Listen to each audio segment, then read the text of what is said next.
सचिन पायलट ने मीडिया से रूबरू होते हुए कहा कि कांग्रेस में बहुत सोच समझकर हुआ टिकट वितरण। कुछ जगह असंतोष हो सकता है, लेकिन मूलतः अच्छा टिकट वितरण हुआ है और एकजुटता से चल रहा पार्टी का प्रचार। 25 नवंबर को भारी बहुमत से बनने जा रही कांग्रेस सरकार। कहा, बीजेपी में हुए टिकट वितरण का जनता पर अच्छा प्रभाव नहीं पड़ा है। बीजेपी के कई बागी चुनाव लड़ रहे हैं।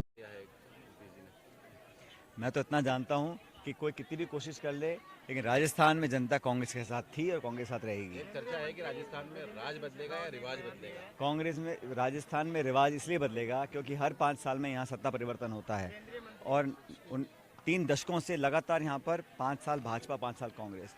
लेकिन इस बार बीजेपी में जो बिखराव है और जो कन्फ्यूजन है और जो टिकट वितरण उनका हुआ है, उनका अंदरूनी मामला है, लेकिन जनता में इसका कोई अच्छा प्रभाव नहीं पड़ा है और बहुत से उनके लोग बागी भी खड़े हुए हैं। लेकिन कांग्रेस पार्टी में बहुत सोच समझ कर टिकट बटे हैं।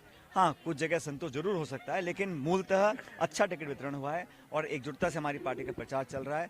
25 तारीख को भारी बहुमत के साथ कांग्रेस पार्टी की सरकार बनने जा रही है।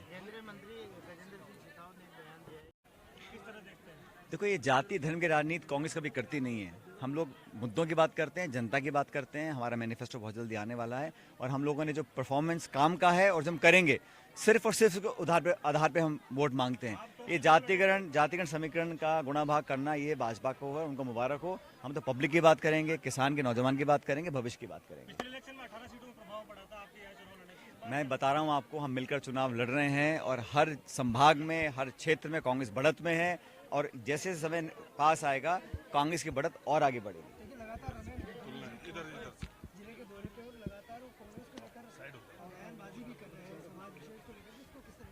भाई, मैं कह रहा हूँ ना कि भाजपा के हमारे साथी हैं, उनकी स्पेशलाइजेशन है बयान देने में और बयान लिखवाने में।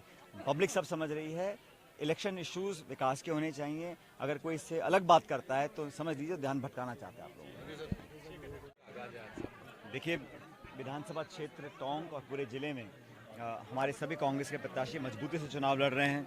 पूरी पार्टी एकजुटता से आगे बढ़ रही है और मैं मानता हूं कि लगातार माहौल कांग्रेस के पक्ष में बन रहा है। कल भी हम लोगों ने हमारी जो गारंटीज़ हैं उसकी हमने शुरुआत करी है। खड़गे साहब भी जोधपुर आए थे, दोबारा उनका दौरा बनेगा। प्रियंका जी, राहुल जी का दौरा बनने वाला है। तो हमारे सब नेता एकजुटता से काम कर रहे हैं। भारतीय जनता पार्टी में कहीं ना कहीं बिखराव भी है और घबराहट भी है। बिखराव तो जनता को दिख रहा है और घबराहट इस बात से पता पड़ता है कि जब बीजेपी चुनाव हार रही होती है तब वो एजेंसियों को भेजती है। रायपुर भेजा है, मध्य प्रदेश भेजा है, जयपुर भेजा है।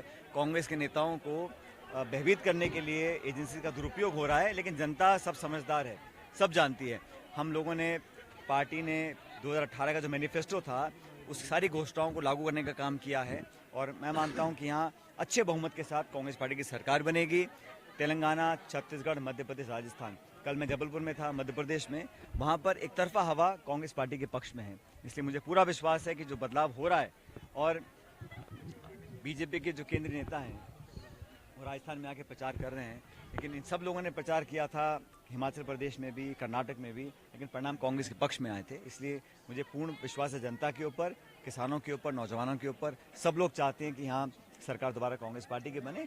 उस दिशा में हम सब मिलकर काम कर रहे हैं। चर्चा है कि नहीं, बीजेपी के पास अगर कोई योजना है राजस्थान के बारे में, 25 सांसद बीजेपी के चुनकर गए, एआरसीपी पे उन्होंने कुछ नहीं किया। अगर उनकी योजना है सड़क की, बिजली की, पानी की, खाद की, शिक्षा की, चिकित्सा की, रोजगार लगाने की या निवेश करने की, उद्योग लगाने की, मैं उसका स्वागत करता हूँ।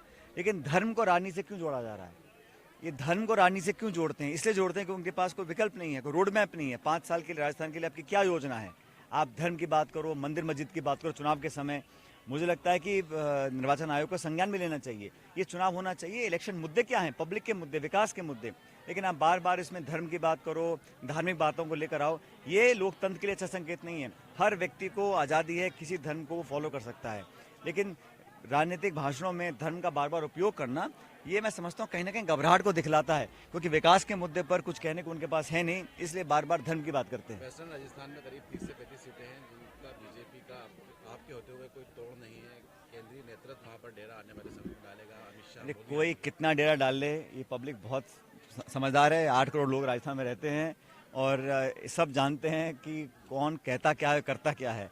इसलिए विकास अगर चाहिए, और मैं कह रहा हूँ पिछले लगभग 10 सालों में केंद्र की सरकार ने जो राज किया है देश के अंदर, किसानों के खिलाफ काले कानून बनाए हैं, अग्निवीर योजना लागू करी है, फौजों में भर्ती में डिस्टर्बेंस पैदा करने का काम किया है, खिलाड़ी हमारे भूख हड़ताल में बैठे रहे, किसान परेशान, नौजवान परेशान और महंगाई आसमान छू रही है, बेरोजगारी इतनी देश में कभी पहले हुई नहीं।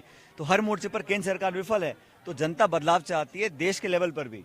इसलिए ये 4 राज्यों में अगर सरकार हम लोग बनाएंगे तो निश्चित रूप से 24 में लोकसभा चुनाव जो होगा उसमें इंडिया अलायंस और कांग्रेस पार्टी मजबूती से आगे बढ़ेगी।